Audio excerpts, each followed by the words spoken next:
ব্যারাকপুরের ঘটনাটা আশা করি আপনারা সকলেই শুনেছেন। তৃণমূলের কাউন্সিলর একজন বয়স্ক ভদ্রলোকের পেটে এমন লাথি মেরেছেন, এক লাথি খেয়েই ভদ্রলোক মারা গেছেন।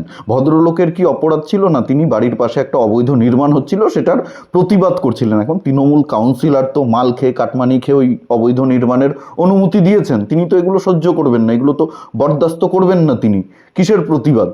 একজন সাধারণ মানুষের কি করে সাহস হয় প্রতিবাদ করার? স্বাভাবিকভাবেই তিনি রেগে গেছেন, রাগের মাথায় তলপেটে এমন লাথি মেরেছেন, এক লাথি খেয়েই ভদ্রলোকের ভবলীলা সাঙ্গ হয়ে গেছে। এখন অনেকেই সেই কাউন্সিলরের বিরুদ্ধে বলছেন, তৃণমূলের বিরুদ্ধে বলছেন, কিন্তু আমি বলবো আসল অপরাধী ওই ভদ্রলোক। কেন তিনি প্রতিবাদ করবেন? প্রতিবাদ করার কোনো অধিকার তো এই রাজ্যের মানুষের নেই। প্রতিবাদ কেন করবেন? 1500 টাকা ভাতা নেবেন, আবার প্রতিবাদও করবেন? এটা তো হতে পারে না। 1500 টাকার বিনিময়ে আমরা এই রাজনৈতিক দলটার হাতে সমস্ত ক্ষমতা তুলে দিয়েছি। 5 বছর ক্ষমতায় থেকে তোমরা যা ইচ্ছা তাই করতে পারো। চুরি, তোলাবাজি, কাটমানি, দুর্নীতি, অবৈধ নির্মাণ, পুকুর ভরাট, যা ইচ্ছা তাই করতে পারো। প্রতিবাদ করার তো কোনো অধিকার আমাদের নেই। আমরা তো এগুলো দেখে ভোট দিচ্ছি না। কোথায় চুরি হচ্ছে, কোথায় দুর্নীতি হচ্ছে, কোথায় পুকুর ভরাট হচ্ছে, কোথায় তৃণমূলের নেতারা তোলাবাজি করছে, কোথায় কাটমানি খাচ্ছে, কোথায় অবৈধ নির্মাণ হচ্ছে, সেই অবৈধ নির্মাণ ভেঙে পড়ে মানুষ চাপা পড়ে মারা যাচ্ছে, কোথায় সেই অবৈধ নির্মাণে আগুন লেগে যাচ্ছে, মানুষ পুড়ে মরে যাচ্ছে, এগুলো দেখে তো আমরা ভোট দিচ্ছি না। আমরা ভোট দিচ্ছি 1500 টাকা ভাতার জন্য। 1500 টাকা ভাতা পাচ্ছেন, তারপরে আবার কিসের প্রতিবাদ? আপনার বাড়িতে যে বেকার ছেলেটা পড়াশোনা শেষ করে বসে রয়েছে একটা ভালো চাকরির আশায়, সেই ছেলেটাকে তো মাসে 1500 টাকা করে ভাতা দিচ্ছে। যেই ছেলেটার যে কোনো কাজে ঢুকেই মাসে 15,000 টাকা মিনিমাম স্যালারি হওয়ার কথা ছিল, সেই ছেলেটা এখন প্রতি মাসে 1500 টাকা বাড়িতে বসে ভাতা পাবে। তারপরেও আপনারা প্রতিবাদ করছেন। কেন প্রতিবাদ করছেন? কি কারণে প্রতিবাদ করছেন? একটা বিষয় ভেবে দেখুন, আর কয়েকদিন পরেই বিধানসভা নির্বাচন রয়েছে। 5 বছর এরা চুরি, দুর্নীতি, তোলাবাজি, কাটমানি, খুন খারাপি যা করার করে নিয়েছে। অন্তত এই 3-4 মাস তো এদের ভদ্র হয়ে থাকার কথা ছিল। যে সামনেই নির্বাচন রয়েছে, এখন একটু ভদ্র হয়ে থাকতে হবে, এখন একটু সভ্য হয়ে থাকতে হবে। 5 বছর যা করার করে নিয়েছি, ক্ষমতায় আসার পরে আবার করব, আবার তোলাবাজি করব, আবার পুকুর ভরাট করব, আবার কাটমানি নেব, আবার অবৈধ নির্মাণ করব, 5 বছর করব। কিন্তু বিধানসভা নির্বাচন সামনেই, এই 3-4 মাস একটু ভদ্র হয়ে সভ্য হয়ে মানুষের সাথে ভালো ব্যবহার করি। সেটাও এরা করছে না, কারণ এরা জানে এগুলোর কোনো প্রভাব বিধানসভা নির্বাচনে পড়বে না। মানুষ ওই 1500 টাকার জন্য ভোট দেবে, মানুষ ওই ভাতার জন্য ভোট দেবে।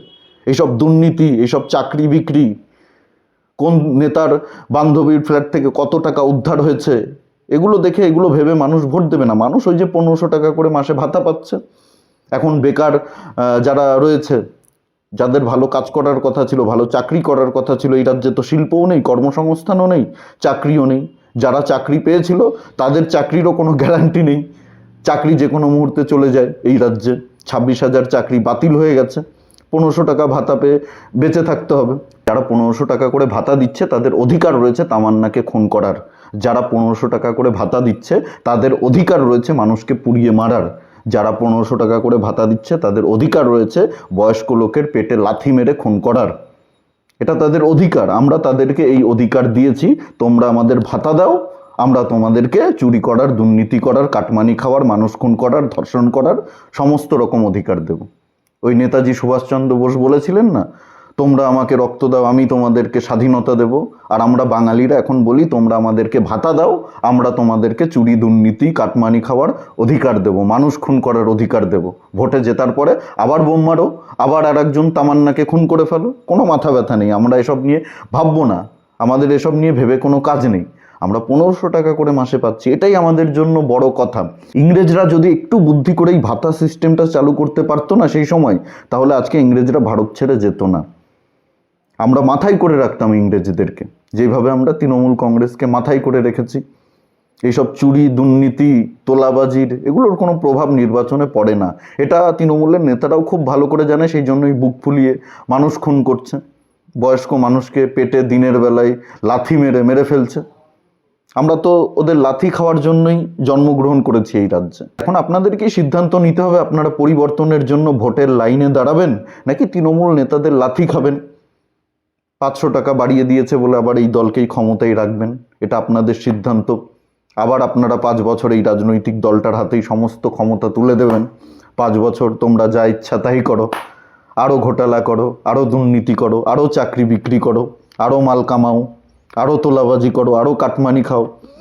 আমাদেরকে 500 টাকা সামনের 29-এর লোকসভা নির্বাচনের আগে বাড়িয়ে দিলেই আমরা আবার খুশি, আমরা সব ভুলে যাব।